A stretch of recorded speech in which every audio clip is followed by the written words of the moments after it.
له كفوا أحد. الله أكبر. بسم الله الرحمن الرحيم. قل أعوذ برب الفلق من شر ما خلق ومن شر غاسق إذا وقب ومن شر النفاثات في العقد ومن شر حاسد إذا حسد. بسم الله الرحمن الرحيم. قل أعوذ برب الناس ملك الناس إله الناس من شر الوسواس الخناس الذي يوسوس في صدور الناس من الجنة والناس. صدق الله العظيم. دليل. اللهم يا ربنا تقبل منا إنك أنت السميع العليم وتب علينا يا مولانا إنك أنت التواب الرحيم وكرمك يا أكرم الأكرمين ويا أرحم الراحمين. اللهم يا ربنا تقبل منا ما قرأناه من القرآن العظيم.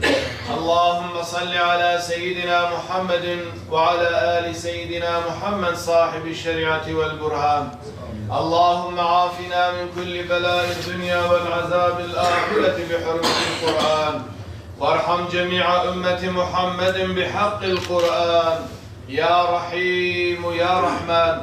اللهم بلغ ثواب ما قرأناه ونورا ما تلوناه إلى روح نبينا محمد صلى الله عليه وسلم.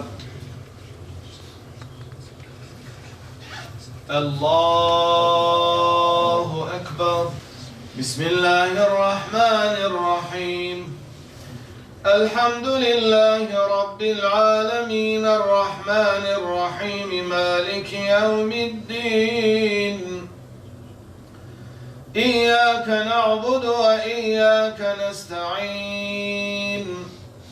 اهدنا الصراط المستقيم صراط الذين أنعمت عليهم غير المغضوب عليهم ولا الضالين.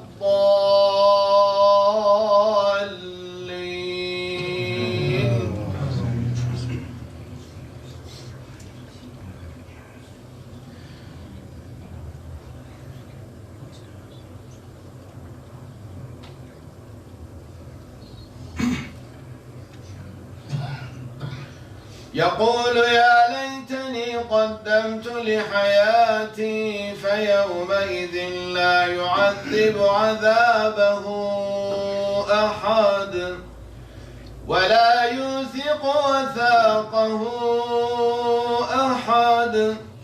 يا أيتها النفس المطمئنة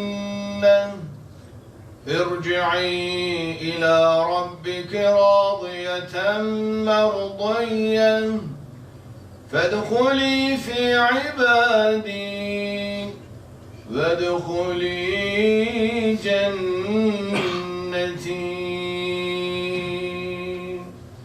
الله أكبر.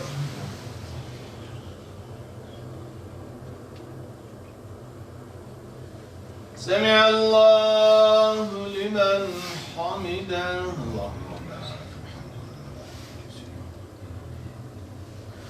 اللهم اهدنا فيمن هديت وعافنا فيمن عافيت وتولنا فيمن توليت وبارك لنا فيما أعطيت وقنا شر ما قضيت فإنك تقضي ولا يقضى عليك وإنه لا يذل من واليت ولا يعز من عاديت. تباركت ربنا وتعاليت فلك الحمد على ما قضيت. نستغفرك اللهم ونتوب إليك. وصلى الله على سيدنا محمد وعلى آله وصحبه وسلم.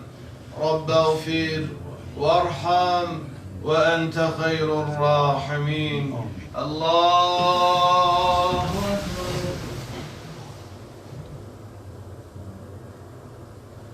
الله أكبر.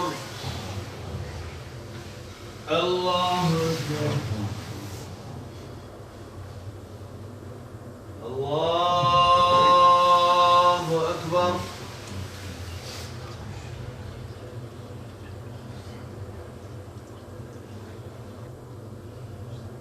Esselamu aleyküm ve rahmetullah. Sana yalvarıyoruz. Dünyadaki bütün Müslümanlara yardım eyle ya Rabbi. Din-i mübin-i İslami daim ve kaim eyle ya Rabbel alemin. Ya Rabbi, özellikle Orta Doğu'da, Suriye'de, Irak'ta, Mescid-i Aksa'da, Kudüs'te bu Müslümanlara yapılan haksızlıkları, zulümleri sen kabul etme ya Rabbi.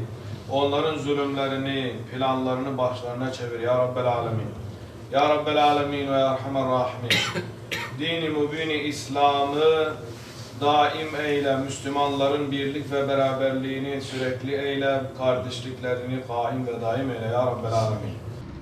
Siyonist İsrail 2017 Temmuz'unda kapılarına metal dedektörler yerleştirerek Mescid-i Aksa'ya giriş ve çıkışları kontrol altına almak istemişti. Bu hamle Mescid-i Aksa'yı zamansal olarak bölme planının ilk adımı idi. Tüm dünya Müslümanlarının ve tabii ki Kudüs halkının büyük direniş göstermesi sonucu işgalci İsrail geri adım atmak zorunda bırakılmıştı. Bu geri adımı hazmedemeyen Siyonist işgalci yönetim 2019 Şubat ayında Mescid-i Aksa'nın içerisinde bulunan rahmet kapısını işgal ederek sinagoga çevirmek istedi. Böylece Mescid-i Aksa'nın mekansal olarak bölünmesini gerçekleştirmek için bir adım atmış oldu. Aslında 2003 yılından beri kapalı ve zincirli olan mekanın bu şekilde işgal edilmek istenmesi üzerine yine tüm Kudüs halkı ve tüm dünyanın da desteğiyle ayaklanarak bu sefer mekanı muhafaza etmekte kalmayıp 16 yıllık kilit altında tutulan mekanı açarak ismini Rahmet Kapısı koydular. Tüm bu yaşanan olaylar yıl boyunca sayısız baskınlar ve gözaltılarla devam etti. Bu süreçte Kudüs muhafızı Şeyh Raid Salah gözaltına alınarak hapis cezası verildi. Uzun bir süre hapsedilen Şeyh Raid Salah geçtiğimiz aylarda ev hapsine alındı. Ancak Şubat ayında hakkında verilecek olan kararla yeniden hapsedilmesi gündemde. Ayrıca geçen hafta pazar günü Kudüs müftüsü Şeyh İkrime Sabri Rahmet Mescidi konusunda insanları Cuma hutbesinde provoke ettiği iddiasıyla gözaltına alındı. Şeyh İkrime Sabri'ye bir hafta süreyle Mescid-i Aksa'ya giriş yasağı getiren Siyonist İsrail sürenin bir yıla çıkarılmasını istedi. Mescid-i Aksa'da 50 yıldır hutbe veren ve Kudüs halkının gönlünde büyük yeri bulunan Şeyh İkrime Sabri aleyhine alınan bu karar üzerine Kudüs halkı ayaklanarak Rahmet Mescidi'nde toplanmaya başladı. Son 2 günde bu toplanma çağrısına uyan herkese karşı orantısız güç uygulayan Siyonist İsrail güçleri kadınlar başta olmak üzere birçok Müslümanı gözaltına aldı. Özellikle kadınlara uygulanan şiddetin dayanılmaz boyutlara gelmesi üzerine Kudüs halkı bu cumayı Umut Cuması olarak ilan etti.